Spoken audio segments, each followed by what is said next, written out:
Halo teman-teman, perkenalkan aku Haprilia. Hari ini aku akan bercerita dan mungkin kita bisa diskusi bersama tentang kegiatan yang sering kita lakukan. Belajar, utamanya adalah belajar di masa pandemi. Apakah berbeda dengan sebelumnya? Tapi untuk berdiskusi bersamaku, kamu tak harus berada di sekolah karena semua tempat adalah ruang belajar dan semua orang adalah guru. Tahu tak, anak itu magic.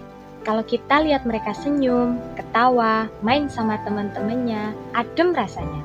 Riuh suara dalam kelas, kehebohan pada saat istirahat, terenggut seketika pada saat pandemi. Ruang kelas yang sebelumnya penuh menjadi kosong, meja yang bersih kini menjadi debu. Dan pada akhirnya kita harus menjaga jarak satu sama lain. Sebuah usaha bersama untuk menekan angka penyebaran virus corona. Belajar yang sebelumnya dilakukan dengan tatap muka, kini memanfaatkan teknologi untuk bertemu secara virtual atau daring.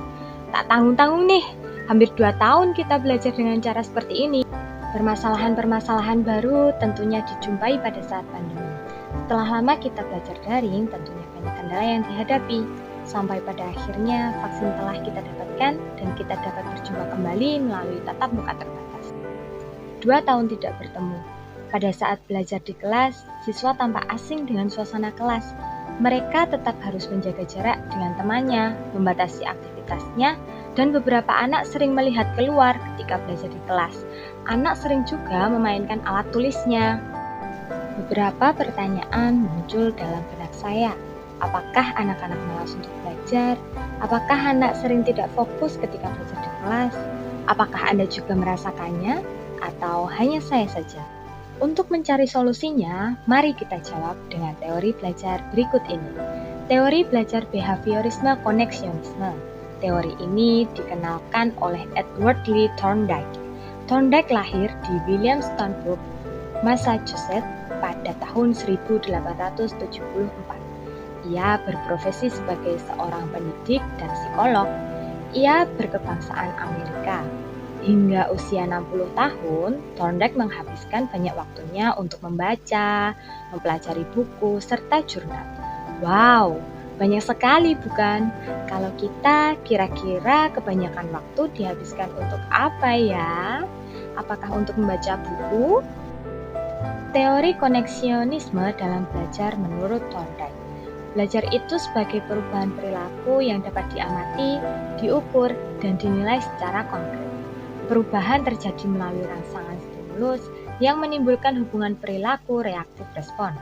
Respon stimulus yaitu apa saja yang dapat merangsang terjadinya kegiatan belajar seperti pikiran, perasaan, atau hal-hal lain yang dapat ditangkap melalui alat indera.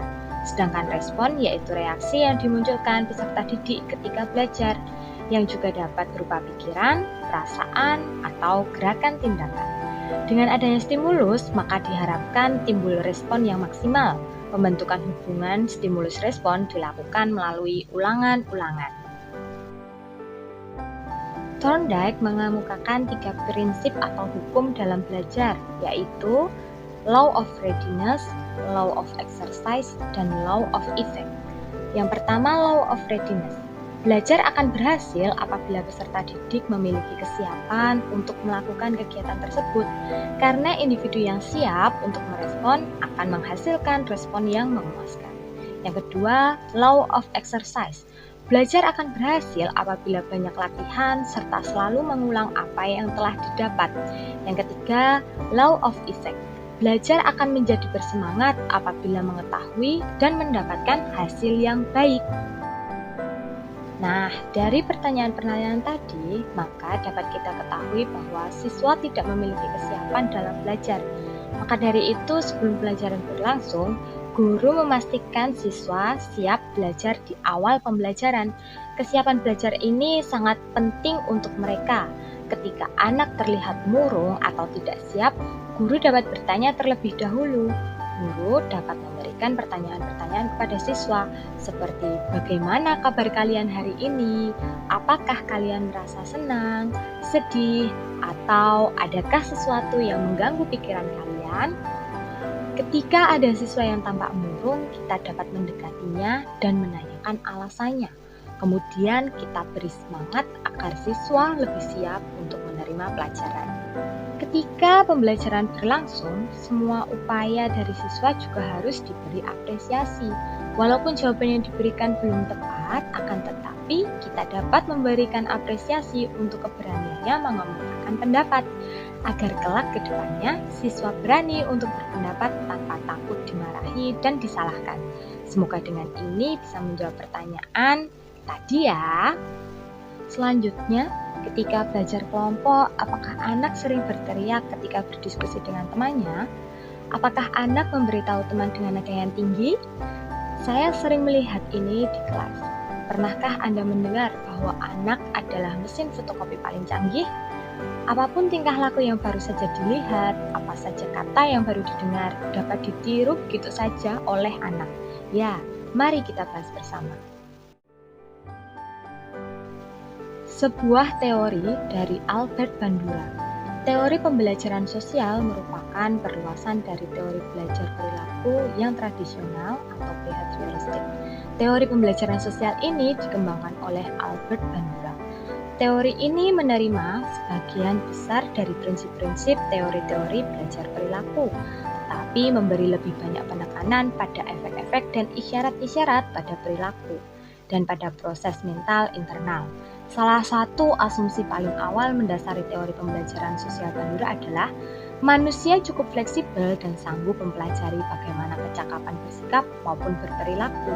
Walaupun manusia telah banyak belajar dari pengalaman langsung, namun lebih banyak yang mereka pelajari adalah dari aktivitas mengamati perilaku orang lain. Berikut adalah teori pembelajaran sosial Bandura. Yang pertama, pembelajaran pada hakikatnya berlangsung melalui proses peniruan, imitation, atau pemodelan modeling. Dalam imitation atau modeling, individu dipahami sebagai pihak yang memainkan peran aktif dalam menentukan perilaku mana yang hendak ia tiru dan juga frekuensi serta intensitas peniruan yang hendak ia jalankan. Imitation atau modeling adalah jenis pembelajaran perilaku tertentu yang dilakukan tanpa harus melalui pengalaman langsung. Yang keempat, dalam imitation atau modeling terjadi penguatan tidak langsung pada perilaku tertentu yang sama efektifnya dengan penguatan langsung untuk memfasilitasi dan menghasilkan peniruan. Individu dalam penguatan tidak langsung perlu menyumbangkan komponen kognitif tertentu seperti kemampuan mengingat dan mengulang pada pelaksanaan proses peniruan. Dan yang terakhir, mediasi internal sangat penting pada pembelajaran karena saat terjadi adanya masukan indrawi yang menjadi dasar pembelajaran dan perilaku dihasilkan, terdapat operasi internal yang mempengaruhi hasil akhirnya. Manusia bertindak dengan tujuan tertentu.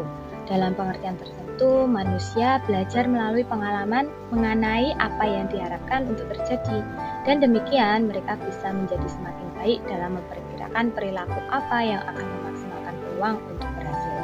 Nah, ketika anak melihat orang di sekitarnya suka membaca buku, anak juga akan meniru hal ini. Dengan demikian, inti dari pembelajaran modeling adalah sebagai berikut. Yang pertama, mencakup penambahan dan pencarian perilaku yang diamati untuk kemudian melakukan generalisasi dari satu proses pengamatan ke pengamatan lain. Yang kedua, modeling melibatkan proses-proses kognitif. Jadi tidak hanya meniru, tetapi menyesuaikan diri dengan tindakan orang lain dengan representasi informasi secara simbolis dan menyampaikannya untuk digunakan di masa depan. Yang ketiga, karakteristik modeling sangat penting. Manusia lebih menyukai model yang statusnya lebih tinggi daripada sebaliknya, pribadi yang berkompeten daripada yang tidak berkompeten, dan pribadi yang kuat daripada yang lemah. Artinya, konsekuensi dari perilaku yang dimodelkan dapat memberikan efek bagi pengamatnya. Bandura menyatakan bahwa tingkah laku, lingkungan, dan kejadian-kejadian internal pada pembelajaran yang mempengaruhi persepsi dan aksi merupakan hubungan yang berpengaruh. Teori pembelajaran sosial Albert Bandura adalah pembelajaran dengan mengamati dan bertindak.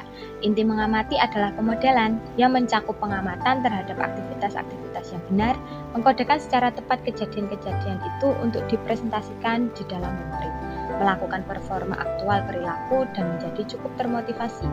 Pembelajaran dengan bertindak mengizinkan seseorang untuk mencapai pola-pola baru perilaku kompleks lewat pengalaman langsung dengan memikirkan dan mengevaluasi konsekuensi-konsekuensi perilaku yang diamatinya.